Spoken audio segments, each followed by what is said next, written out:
खबर आपको सीधा न्यूयॉर्क ले जाएगी, जहां दुनिया का सबसे बड़ा कूटनीतिक मंच यूनाइटेड नेशंस यानी संयुक्त राष्ट्र महासभा चल रही थी। सोचिए, वही जगह जहां दुनिया के हर बड़े देश के प्रतिनिधि अपनी अपनी ताकत का डंका बजाते हैं, जहां हर कोई चाहता है कि उसकी बात पूरी दुनिया सुने और मान भी ले। लेकिन इस बार उस मंच पर जो हुआ, उसने पूरी दुनिया का ध्यान खींच लिया। माहौल इतना गर्म हो गया कि हर डोसा से हालत में और दुनिया के लिए प्रोत्साहन खींचकर डेलीगेट अपनी कुर्सी पर सख्त होकर बैठ गया। और इसी बीच भारत के विदेश मंत्री एस जयशंकर की एंट्री ने कहानी को पूरी तरह पलट दिया। अब जरा इमेजिन कीजिए, एक तरफ खड़ा है तुर्की का प्रतिनिधि जो बार बार वही पुराना कश्मीर का मुद्दा उछाल रहा है, दूसरी तरफ बैठे हैं हमारे विदेश मंत्री एस जयशंकर। माहौल तनातनी से भरा हुआ और अचानक सऊदी अरब भी पाकिस्तान की लाइन पकड़कर वही राग अलापने लगता है। दोस्तों, यही वो पल था जिसने भारत को मजबूर किया कि वो अब चुपचाप सुनने वाला नहीं बल्कि सीधा पलटवार करने वाला देश है। और यकीन मानिए, जयशंकर का जवाब ऐसा था कि पूरे हॉल में सन्नाटा छा गया। लेकिन ये कहानी सिर्फ बहस तक सीमित नहीं है। ये कहानी उस बड़े टर्निंग पॉइंट की है जहां से भारत की कूटनीति, भारत की दोस्ती और भारत की दुश्मनी की दिशा आने वाले वक्त में तय होगी। ये वही पल है जब भारत ने दुनिया को दिखा दिया कि अब हम पुराने भारत नहीं बल्कि नया भारत है, और इस नए भारत को रोकना किसी के बस की बात नहीं। दोस्तों, सबसे पहले तो आपसे एक छोटी सी रिक्वेस्ट है, अगर आप ये वीडियो देख ही रहे हो तो प्लीज एक सेकंड निकालकर लाइक बटन दबा दो और चैनल को सब्सक्राइब कर लो। आपके लिए ये बस एक क्लिक होगा, लेकिन हमारे लिए बहुत बड़ी मोटिवेशन है। तो चलिए आगे बढ़ते हैं और इस पूरी कहानी को गहराई से समझते हैं। अब आप जानते ही होंगे कि कई सालों से चर्चा चल रही है कि क्या भारत को यूनाइटेड नेशन सिक्योरिटी काउंसिल यानी यूएनएससी में स्थायी सीट मिलेगी या नहीं। हर साल ये मुद्दा उठता है और हर साल कुछ ना कुछ विवाद सामने आ जाता है। लेकिन इस बार आग लगाई खुद यूएन के सबसे बड़े अधिकारी सेक्रेटरी जनरल एंटोनियो गुटेरेस ने। उन्होंने साफ साफ कहा कि अब वक्त आ गया है 1945 में बने पुराने सिस्टम को बदलने का। सोचिए, वही सिस्टम जो वर्ल्ड वॉर के बाद बना था, वही सिस्टम जो आज भी सिर्फ 5 देशों को वीटो पावर देता है। क्या यह सिस्टम आज के जमाने में प्रासंगिक है?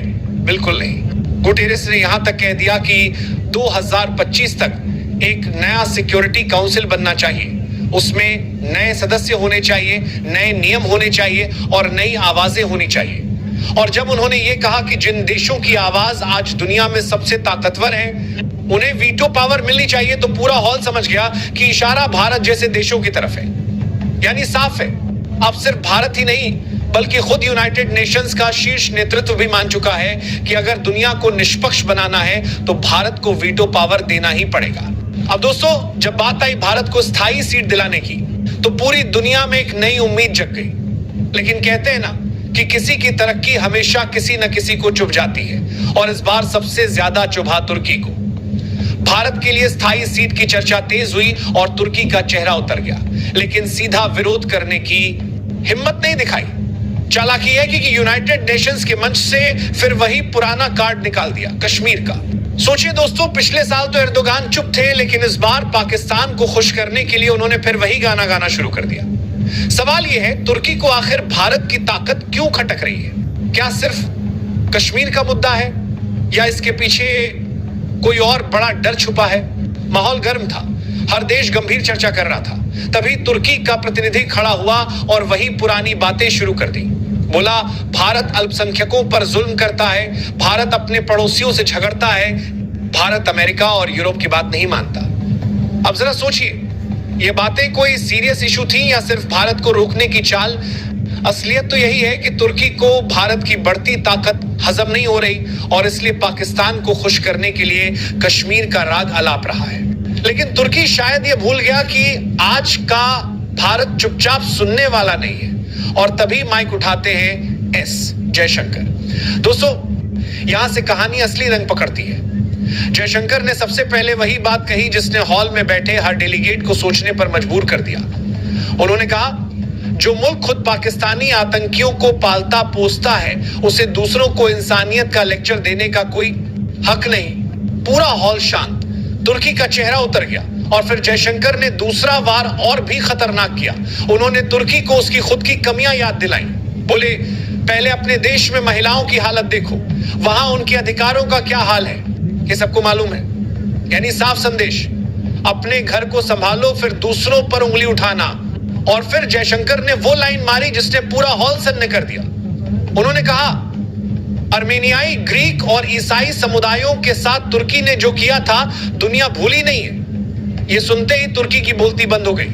दोस्तों, ये था वो पल जब भारत ने सिर्फ तुर्की को नहीं बल्कि पूरी दुनिया को आईना दिखा दिया। लेकिन जयशंकर यही नहीं रुके। उन्होंने साफ कहा, आपका काम अपने देश की परेशानियों को उठाना है, दूसरों पर कीचड़ फेंकना नहीं।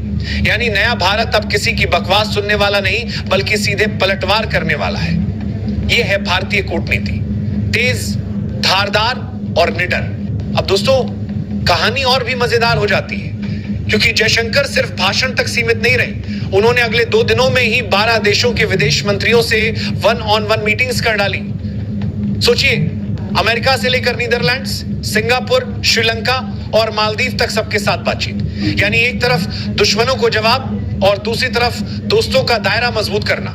इतना ही नहीं, जयशंकर ने यूरोपियन यूनियन और ग्लोबल साउथ के 25 से ज्यादा देशों के साथ 2 बड़ी ग्रुप मीटिंग्स भी की। और ये तो बस शुरुआत थी। आने वाले दिनों में ये गिनती 30 से ऊपर जाने वाली थी। यानी साफ है कि दुनिया में भारत की ताकत और पकड़ लगातार बढ़ रही है। लेकिन तभी कहानी में ट्विस्ट आता है। पाकिस्तान अपनी पुरानी हरकत से बाज नहीं आया और फिर से कश्मीर का राग छेड़ दिया। लेकिन इस बार सबसे बड़ा झटका यह था कि उसके साथ खड़ा था सऊदी अरब, वही देश जिसे भारत हमेशा अपना दोस्त मानता आया है। दरअसल पाकिस्तान ने OIC यानी इस्लामिक देशों के संगठन के तहत एक कॉन्टेक्ट ग्रुप मीटिंग बुलाई जिसमें पाकिस्तान, तुर्की, अजरबैजान, नाइजर और सऊदी अरब शामिल थे। और इन पांचों ने मिलकर एक प्रस्ताव पास कर दिया जिसमें कश्मीर में मानवाधिकारों का मुद्दा उठाकर भारत को घेरने की कोशिश की गई।